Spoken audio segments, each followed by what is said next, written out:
विवाह क्यों करते हैं हम लोग? विवाह इसलिए करते हैं क्योंकि विवाह के बिना स्त्री और पुरुष, विवाह के बिना आप स्त्री और पुरुष यज्ञ के अधिकारी नहीं होते।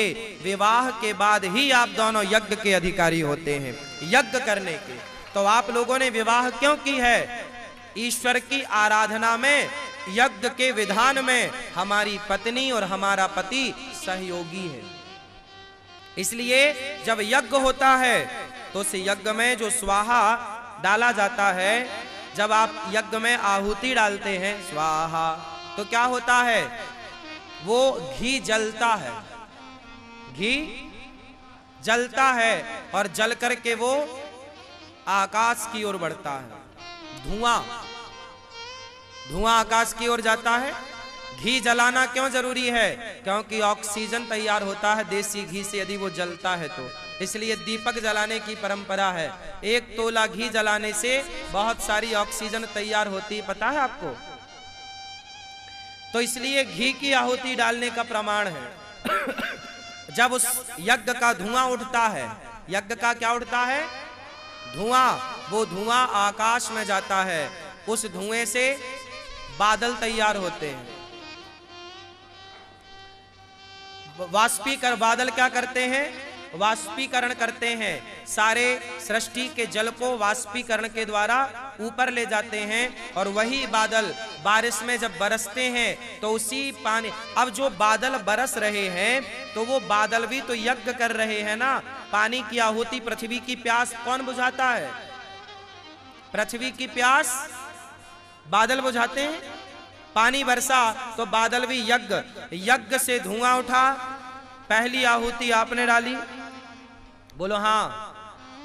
तो वह पहली आहुति जब आपने डाली तो वो आहुति धुएं के रूप में बादल वाष्पीकरण करते हैं और फिर वो बादल दूसरी आहुति डालते हैं जल के रूप में।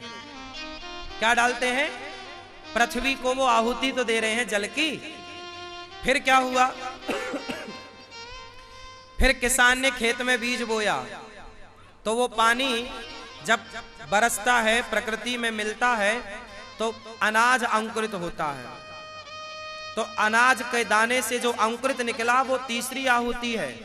किसान ने खेत में बीज बोया तो वो माटी में बो ही तो रहा है, वो भी तो यज्ञ है। स्वाहा, स्वाहा मतलब किसान ने अपने बीज को खेत में स्वाहा, किसान ने अपने बीज को खेत में स्वाहा किया। फिर स्वाहा जब हुआ तो पानी पड़ा उसमें तो वो अंकुरित हुआ। जब अंकुरित हुआ तो उसमें से धान तैयार हुई, गेहूं तैयार हुई, जौ तैयार हुआ, इत्यादि फसलें तैयार हुई। फिर वो फसलें कटी और फिर वो फसल कटी, फिर आपकी अम्मा ने गेहूं को आटा बनाकर आपके लिए रोटी बनाई और रोटी को फिर आपने क्या किया? स्वाहा। क्या किया? आप खाते हैं, ये भी तो यज्ञ है। इसलिए हमारे यहाँ भगवान को खिलाकर खाना वो भी एक यज्ञ है, भोग लगाकर खाना चाहिए। स्वाहा। आप खाते हो तो आपके पेट में अग्नि है कि नहीं? जठराग्नि।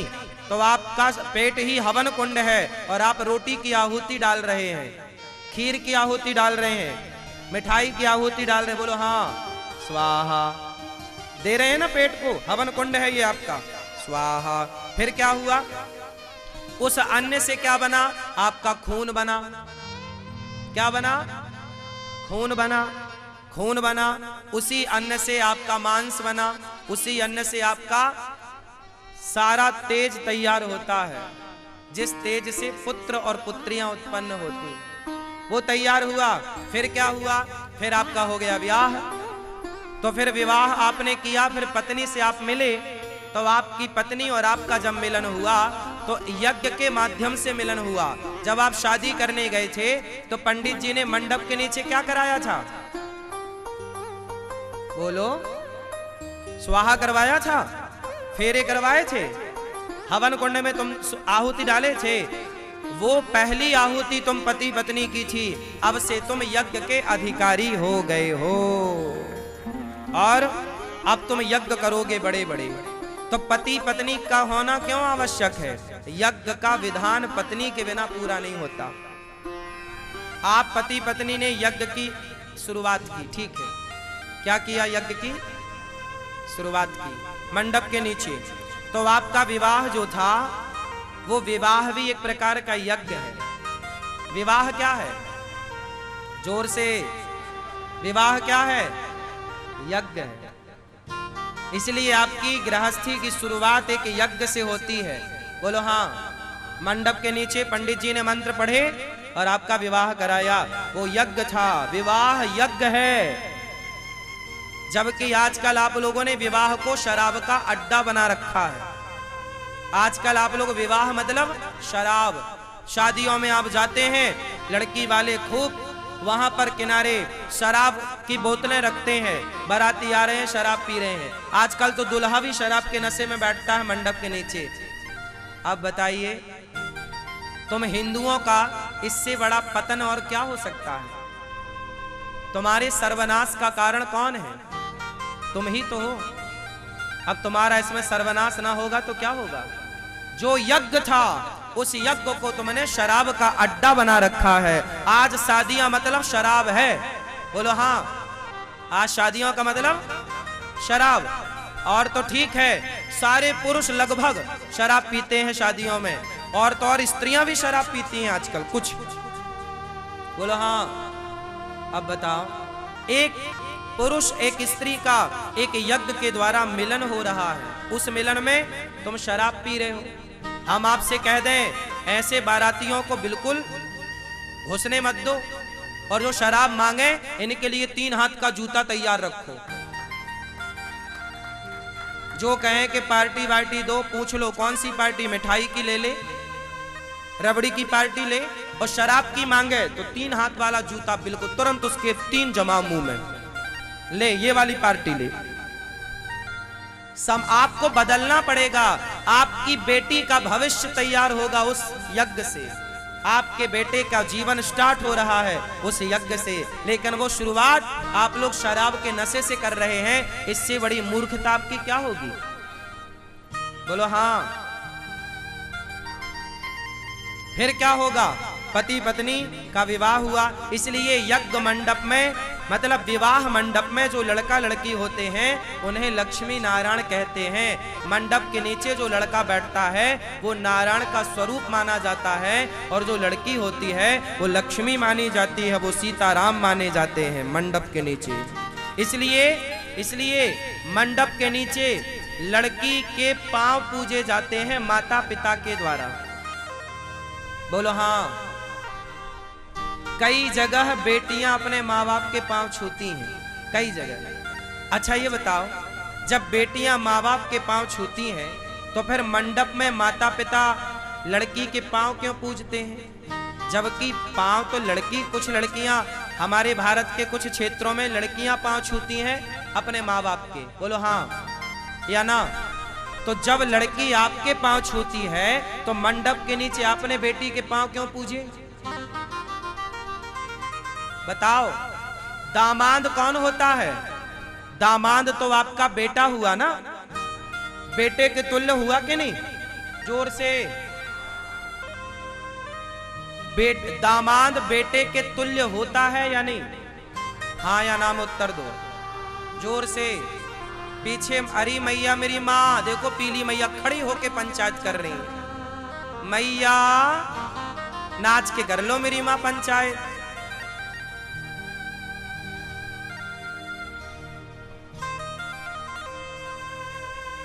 सुनो, तो हम क्या कह रहे थे?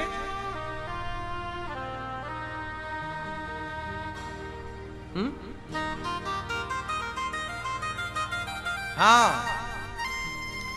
लड़की और लड़का जो दामाद होता है वो बेटे के समान होता है। हाँ या ना? जोर से। जब दामाद बेटे के समान होता है तो फिर दामाद के पांव क्यों पूजे जाते हैं? उत्तर दो। इसलिए पूजे जाते हैं क्योंकि मंडप के नीचे जो लड़की और दामाद होते हैं उनके सारे लोग पांव पूज सकते हैं और पूजते हैं, क्योंकि उस समय वो किसी का लड़का नहीं, किसी की लड़की नहीं, मंडप के नीचे वो साक्षात नारायण और लक्ष्मी होते हैं। तो भगवान मानकर, भगवान के भाव से उनकी पूजा होती है। तो लड़का दुल्हा दुल्हन को सामान्य ना, दुल्हा दुल्हन को लड़का लड़की के रूप में ना देखा करो, लक्ष्मी नारायण भगवान के रूप में देखा करो। ये यज्ञ, यही दृष्टिकोण रही है हम भारतीयों की, लेकिन आप लोगों ने शराब का अड्डा बना रखा है। आज भी दक्षिण भारत में ये परंपरा है कि जब लड़का लड़की का विवाह होता है उनकी पूजा होती है। पूजा क्यों? इस भाव से कि ये साक्षात जब लड़की सज कर आती है तो वो लक्ष्मी मानी जाती है, दुल्हा नारायण माना जाता है। हम भारतीय हैं ना, हमारी भावना अलग है, हम भारतीय हैं। आज हमारे गोपाल जी ने चंदन लगा रखा है पूरे बॉडी में, पूरे शरीर में। आज घर में भगवान शालिग्राम को, गोपाल जी को पूरे शरीर में चंदन लगाते हैं। क्यों? क्योंकि आज से गर्मी स्टार्ट हो गई तो चंदन का लेप इसलिए लगाया जाता है, प्रभु का शरीर ठंडा रहे।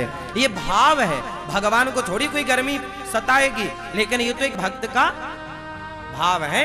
हम भारतीयों के मंदिरों में आज के दिन भगवान को चंदन का लेप होता है पूरे शरीर में, तो ये भाव है। ऐसे लड़का लड़की, दुल्हा दुल्हन, लक्ष्मी नारायण है, ये एक भाव है। क्यों? तो दुल्हा दुल्हन कौन होते हैं? इसलिए उनके पांव पूजे जाते हैं। लेकिन आप लोगों ने सारी परंपराएं नाश कर दी, कुछ नहीं छोड़ा। पंडित जी शादी कराते हैं तो उंगली लगाए रहते हो, जल्दी करो जल्दी करो, और बैंड पार्टी में 4 घंटे तुम नाचते हो, और फोटो खिंचाने में ना जाने ऐसे ऐसे ऐसे ऐसे ऐसे ऐसे ऐसे सब प्रकार का खिंचा लेते हो। खिंचाओ, पर जो विधान जरूरी है वो तो आपके पास समय नहीं है उसके लिए। पंडित जी विधि विधान से मंत्र पढ़ करके जो आपका विवाह संपन्न, मैन तो वही है विधान, पर वो ना करके बाकी आप सब करते हैं, सारा करते हैं आप, और सारा यही आडंबर है। जो आप करते हैं सब आडंबर है। विधान से काम करना चाहिए, हाँ या ना? फिर शादी हुई, लड़का लड़की क्या करते हैं? भगवान का दर्शन, माता पिता को प्रणाम, बड़ों को प्रणाम करते हैं। फिर क्या होता है? वो पति पत्नी के मिलन से पुरुष के अंदर जो खाया था स्वाहा, ये मैया को जगाओ, वो देखो झपकियां ले रही हैं। राम राम। आपने खाया था ना स्वाहा, अन्न खाया ना स्वाहा। फिर इसके बाद क्या हुआ? उसी खाए अन्न से आपका तेज तैयार हुआ। फिर वही तेज आपने स्त्री के गर्भ में किया स्वाहा, तो वह पुरुष के द्वारा स्त्री के गर्भ में जो तेज गया वह भी एक आहुति है। ये प्रश्न है आपसे, अष्टावक्र जी से जनक जी ने प्रश्न किया। ये अष्टावक्र जी का संवाद जब हुआ उस समय ये प्रश्न किया गया कि वो कौन सी आहुति है जिस आहुति के पानी की आहुति से मनुष्य तैयार होता है। बताओ वो कौन सी आहुति है जिस पानी की आहुति से मनुष्य तैयार होता है? कौन सी आहुति है? बोलो।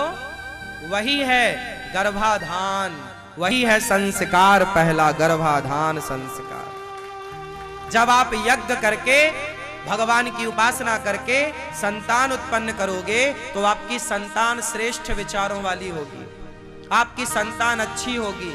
लेकिन आप आजकल शादी ब्याह हुई और सीधा लड़का लड़की भाग जाते हनीमून मनाने के लिए। आजकल लोग शादी क्यों करते हैं? केवल भोग विलास के लिए। उद्देश्य ही है भोगों की पूर्ति। जब भोगों की पूर्ति तुम्हारा उद्देश्य होगा तो तुम्हारी संतान जो पैदा होगी वो भी भोगी विलासी होगी। इसलिए आज के 12-13 साल के लड़के भी, उन्हें भी प्यार हो रहा 13-13 साल के लड़का लड़कियों को, हाँ या ना? आजकल 13, 14, 15 साल के लड़के भी प्यार जानने लग गए हैं। हाँ, गर्लफ्रेंड बनाने लग गए हैं। हाँ, क्या है ये दुष्परिणाम तो है। समय के पहले शरीर का विकसित हो जाना ये भी हानिकारक है। बोलो हाँ, हाँ कि ना। पहले 18 साल की लड़की बच्ची दिखती थी और अब 13 साल की जवान दिखने लग जाती है। हाँ या ना। समय के साथ शरीर तैयार हो तो अच्छा लगता है, समय के पहले हो जाए तो वो हर चीज समय के पहले बुरी है। और ये आजकल तो बॉलीवुड में दवाइयां खा खा के छोटी छोटी बच्चियों को 10 साल 12 साल की बच्चियों को दवाइयां दे करके उन्हें 18 साल की तरह तैयार किया जाता है। हाँ या ना, ये हो रहा है कि नहीं? बोलो हाँ या ना। क्या है ये समाज में बहुत जल्दी दुष्परिणाम आएगा। ईश्वर का विधान, उससे छेड़खानी नहीं करो। आप जब श्रेष्ठ विचारों वाले होंगे तो आपकी संतान कैसी होगी? श्रेष्ठ विचार वाली होगी। वो भोगी विलासी ना होगी, वो समाज की हितैषी होगी। बेटियां कैसी होती थी? झांसी की रानी जैसी। बेटियां कैसी होती थी? सीता जैसी। बेटियां कैसी होती थी? माता अनुसुईया की जैसी। बेटा कैसा? ध्रुव, प्रहलाद, राम, विवेकानंद। अरे संतान पैदा करना मेरी माँ, तो ऐसी संतान देना जो देश के समाज के काम आ सके, वरना बच्चे पैदा मत करना। क्यों मेरी माँ? कैसे बच्चे चाहिए आप लोगों को? समाज सेवी। आजकल की औलाद समाज की सेवा तो छोड़ो, देश की सेवा तो छोड़ो, अपनी माँ, जन्म देने वाली माँ को गिलास भर पानी नहीं दे रहे हैं, अपने बाप को गिलास भर पानी नहीं दे रहे हैं। अब तुमने पैदा कर तो ली संतान, पर ऐसी नालायक पैदा कर ली जिसके नाम से तुम खुद रो रहे हो और तुम शराब का अड्डा बना लो शादी को। ये तुम्हारी कर्मों का दुष्परिणाम है। और ना समझो बातों को। संतानें ऐसी हैं या नहीं जो अपने बाप, अपनी माँ को गिलास भर पानी नहीं दे रहे हैं? बोलो हाँ। ये क्यों आ गई ऐसी संतानें, जबकि हमारे देश में श्रवण कुमार जैसी संतानें होती थी। आपको कैसी संतान चाहिए? कैसी चाहिए? इसलिए मेरे भाई, शादी ब्याह करना पर भोग विलास के लिए नहीं। सिस्टमैटिक पत्नी है वो आपकी, कोई भोग का सामान नहीं ले आए हो तुम, वो यज्ञ का सामान है। वो हमारी आराधना में हमारी पत्नी हमारी सहयोगी है। ईश्वर की उपासना में पत्नी की आवश्यकता है। इसलिए पति और पत्नी जो है ये ईश्वर की ओर बढ़ते हुए, अपने गृहस्थ आश्रम में रहते हुए एक श्रेष्ठ संतान। यदि आपकी संतान श्रेष्ठ हो गई तब तो आपका बच्चा जन्म देना सार्थक हुआ। और नालायक पैदा हो गया तो तुम बेवजह तुम प्रसव का दर्द उठाई हो। एक हमारे यहाँ दोहा है, जननी जने तो भक्त जने, जननी जने तो, बोलो मेरी माँ, जननी जने तो, जोर से, जननी जने तो, या दाता या सूर। देखो मैया गिरी।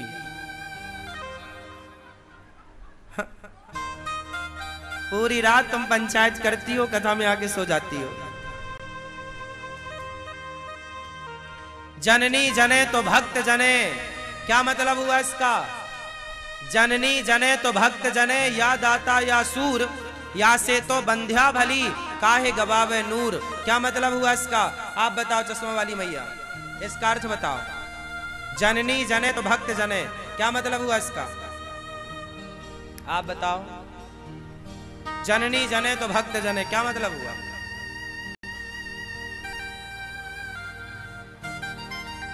मतलब बेटा पैदा करो तो ऐसा पैदा करो, जननी जने तो ऐसा बेटा कि वो भक्त हो, या दाता या दानी हो, देने वाला हो, या सूरवीर हो, या दाता या सूर, छत्रपति शिवाजी जी जैसा, या ज्ञानी विवेकानंद जैसा, सूरदास तुलसीदास जैसा साधु हो, ध्रुव प्रहलाद जैसा भक्त हो, तो जननी जने तो भक्त जने, या दाता या सूरवीर हो तुम्हारा बेटा, या फिर या से तो बंध्या भली।